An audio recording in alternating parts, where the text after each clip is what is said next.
Hello मेरे प्यारे बच्चों। आज हम पढ़ने जा रहे हैं कक्षा 8 का पाठ 2 द्वितीयः पाठः बिलस्य वाणी कदापि न मे श्रुता। बिल की वाणी मैंने कभी भी नहीं सुनी। बिलस्य वाणी कदापि न मे श्रुताः।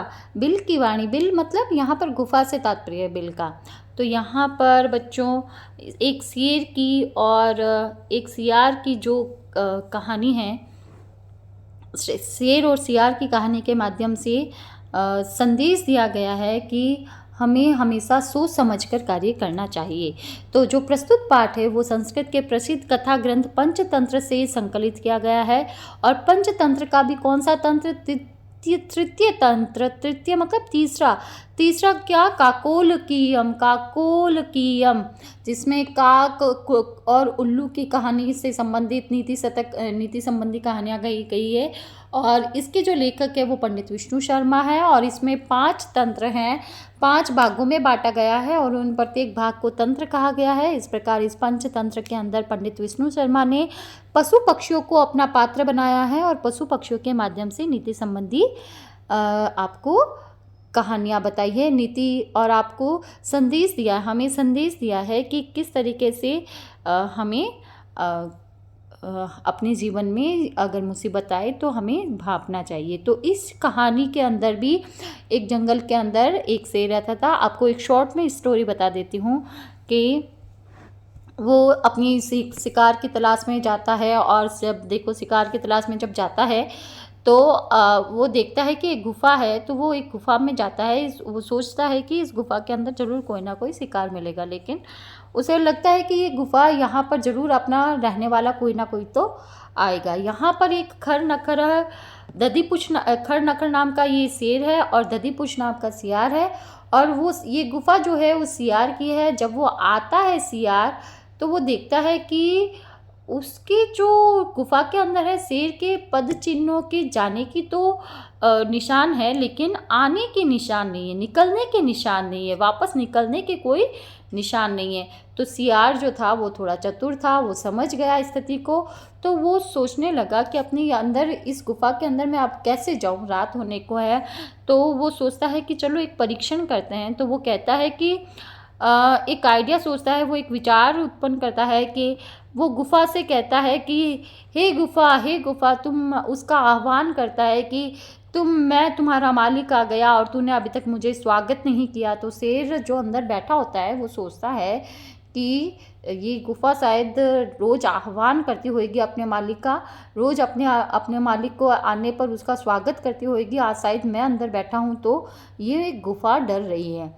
तो वो जो शेर होता है अंदर बैठा हुआ, वो ये कहता है कि आओ आओ मालिक, तुम्हारा स्वागत है। इस प्रकार से ये थोड़ा व्यंग्यात्मक बात भी है कि वो जो शेर ऐसा बोलता है, दहाड़ता है जोर से, तो जो सियार है वो समझ जाता है, श्रृंगाल जो है वो समझ जाता है कि ज़रूर अब यहाँ पर वो कंफर्म हो जाता है उसे कि हाँ यहाँ पर शेर है।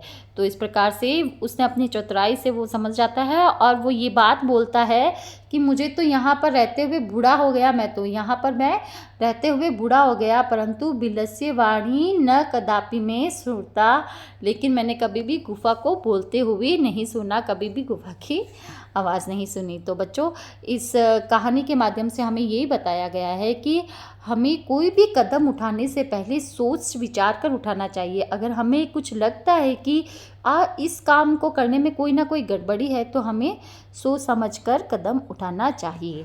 तो इस प्रकार इस कहानी को पढ़ते हैं। चलो बच्चों, हाँ पढ़ते हैं। कस्मिंश्चित् वने खरनखरः नाम सिंहः प्रतिवसति स्म। किसी वन में खरनखर नाम का शेर रहता था। प्रतिवसति स्म, शेर रहता था।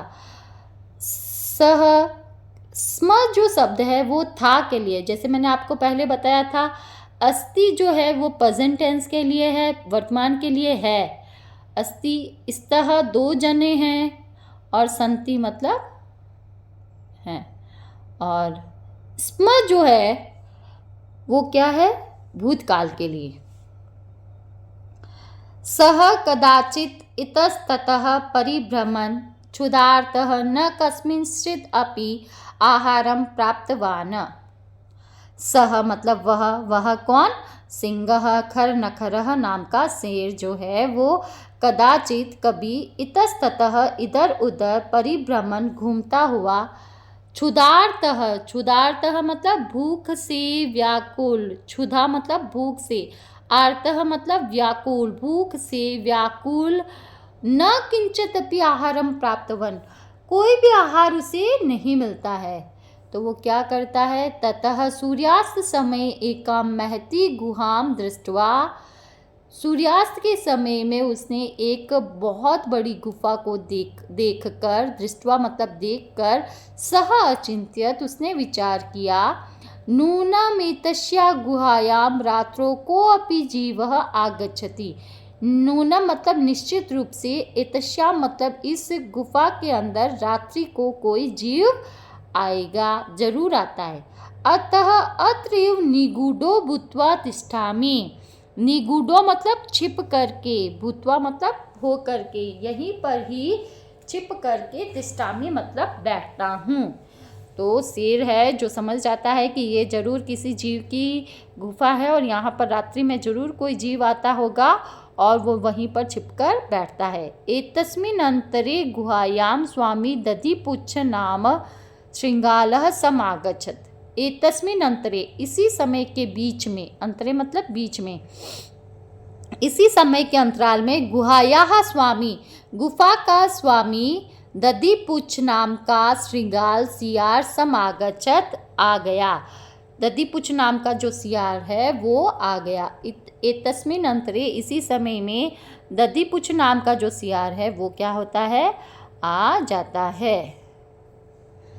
इसी समय में स्वामी, इस गुफा का स्वामी दधिपुच्छ नाम का श्रृंगाल आ जाता है। सच यावत पश्यति तावत सिंह पद पदति गुहायाम प्रविष्टा दृश्यति न च बहिरागता। सच यावत पश्यति, वो बाद में देखता है कि सिंह पद पद्धति, शेर के पैरों की जो निशान है वो गुहायाम प्रविष्टा दृश्यते, गुफा में प्रवेश करते हुए दिखाई देते, न च बहिरागतः, बाहर आते हुए नहीं दिखाई देते हैं। तो श्रृंगालः अचिंत्यत, सियार ने विचार किया, अहो विनष्टो अस्मि, अरे अनर्थ हो गया। नूनम अस्मिन् बिले सिंहः अस्ति इति तर्कयामि, निश्चित रूप से इस बिल में, इस गुफा में शेर है, ऐसा विचार करता है। तत्किम करवाणी, अब वो क्या करे? एवं विचिन्त्य, ऐसा विचार करके,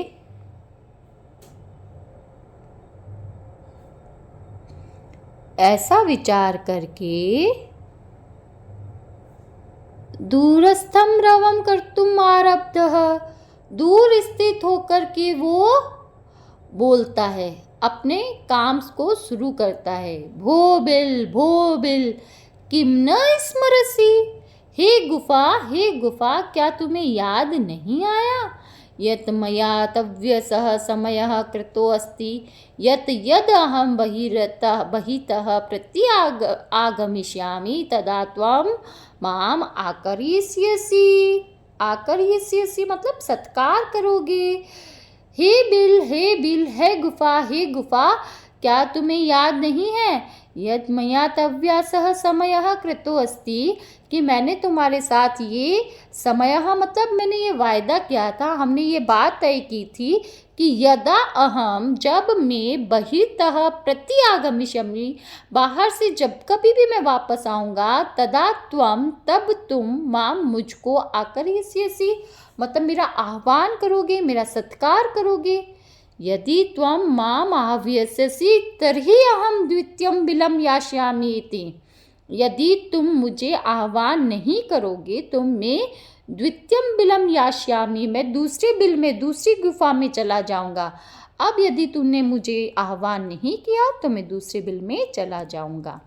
एतत् श्रुत्वा सिंहः अचिन्त्यत, यह सुनकर शेर ने विचार किया, नूनमेषा गुहा स्वामिनः सदा आह्वानं करोति, निश्चित रूप से ये गुफा हमेशा अपने स्वामी का आह्वान करती होगी, परंतु मद भयात न किंचित अपि वदति।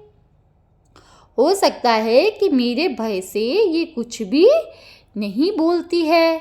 अथवा साधु इदम उच्यते, ये उचित ही कहा गया है। शायद मैं अंदर बैठा हूँ तो मेरे भय से ये कुछ भी नहीं बोल रहा है।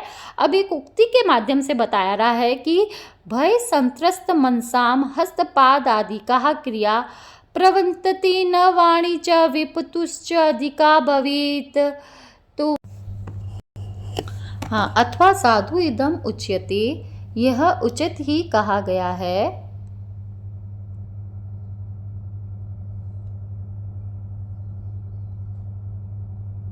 जब ये शेर देखता है कि ये मेरे डर से शायद नहीं बोल रही है, क्योंकि वो एक श्लोक सोचता है कि जिस प्रकार से भय संत्रस्त मनसा हस्तपाद आदि का क्रिया प्रवंतते न वाणी च विपथु च अधिको भवेत, कि भय से संत्रस्त मन वाले मनुष्यों के हाथ पैर आदि की क्रियाएं संपन्न नहीं होती है, उसकी वाणी भी क्या होती है, नहीं बोली जाती है, और उसका वेपुत्थ और उसके जो कंपन होता है वो बहुत अधिक होता है, वाणी में कंपन भी अधिक होता है। उसी प्रकार से ये शेर कह रहा है कि जरूर ये नूनम ऐसा निश्चित रूप से, नूनम का मतलब होता है निश्चित रूप से, अव्यय पद है, निश्चित रूप से यह गुफा जरूर अपने स्वामी के हमेशा आह्वान करती होगी, परंतु मेरे भय से ये कुछ भी नहीं बोल रही है। ऐसा कहा भी गया है कि भय से संत्रस्त मन वाले के हाथ पैर आदि क्रियाएं काम नहीं करती है और उनके शरीर में कंपन भी अधिक होता है।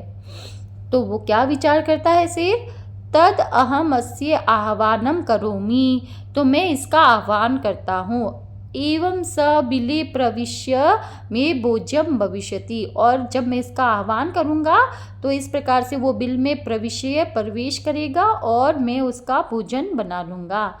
भोज्यम भविष्यति, वो मेरा भोजन होगा। इत्थम विचार्य, इस प्रकार विचार करके सिंह शेर सहसा अचानक श्रृगालस्य आह्वानम अकरोत्, सियार का आह्वान करता है। सिंहस्य उच्च गर्जनम प्रतिध्वनिना सा गुहा उच्चै श्रृंगालम आव्यात, शेर की जो ऊंची गर्जना से उससे वापस से जो और ऊंची गर्जना होती है, गुफा खाली थी और उससे जो प्रतिध्वनि उत्पन्न हुई थी, उसने सियार का बहुत जोर से आह्वान किया। तो इस प्रकार से जो आसपास के जीव जंतु है ना, देखो ये भी भयभीत हो गए उसकी प्रतिध्वनि से।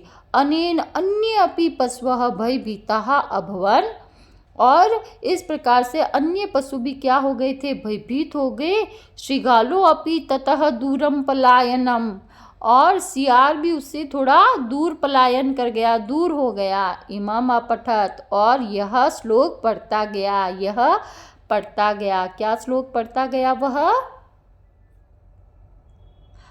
हाँ, अब यहाँ पर ये बता रहा है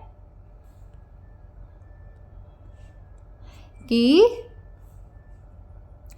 अनागतम यह कुरुते स शोभते स सोच्यते यो न करोति अनागतम, वनि अंत्र संस्थस्य समागता जरा बिलस्य वाणी न कदापि में श्रुता।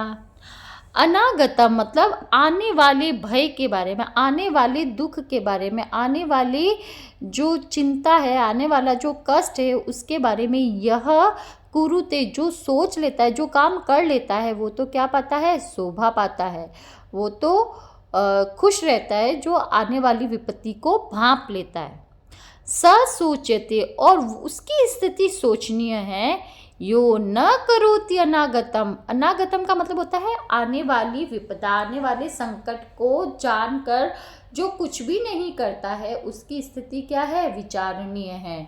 वने अत्र संस्थस्य समागता जरा, इस वन में रहते हुए मैं, जरा मतलब बुढ़ापे को, समागता मतलब प्राप्त, संस्थस्य मतलब हो गया, इस वन में रहते हुए मैंने बुढ़ापे को प्राप्त कर लिया। बिलस्य वाणी न कदापि में श्रुता, परंतु बिल की वाणी मैंने कभी भी नहीं सुनी। एक गुफा को बोलते हुए मैंने कभी नहीं सुना। तो इस प्रकार इस शेर जैसे पराक्रमी मनुष्य ने भी अगर बुद्धि से काम नहीं लिया, तो बताया गया है बच्चों हमें, हमारे पास बल कितना ही हो लेकिन बुद्धि भी उतनी ही होनी चाहिए। तो शेर ने सोचा कि ये शायद मेरे डर के कारण नहीं बोल रही है, हम इसका आह्वान करते हैं। और इसने जैसे ही जोर से दहाड़ कर शियार का आह्वान किया तो उसकी प्रतिध्वनि से पूरी गुफा गूंज उठी और दूसरे जो जीव जंतु है वो भी डरकर भागे। और इस प्रकार अंतिम श्लोक में बताया गया है यही बात कि हमें आने वाली विपत्ति को, अनागतम का मतलब होता है आने वाली विपत्ति को, जो पहले से ही सोच कर कार्य कर लेता है वो तो शोभा पाता है, वो तो प्रतिष्ठा को प्राप्त होता है।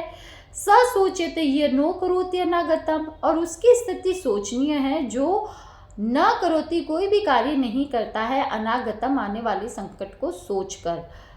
और वने अत्र संस्तस्य समागता जरा, इस वन में रहते हुए मैंने बुढ़ापे को प्राप्त कर लिया, लेकिन बिल्लस्य वाणी न कदापि में श्रुता, बिल की वाणी मैंने कभी भी नहीं सुनी। तो इस प्रकार इस कहानी के माध्यम से हमने देखा कि कैसे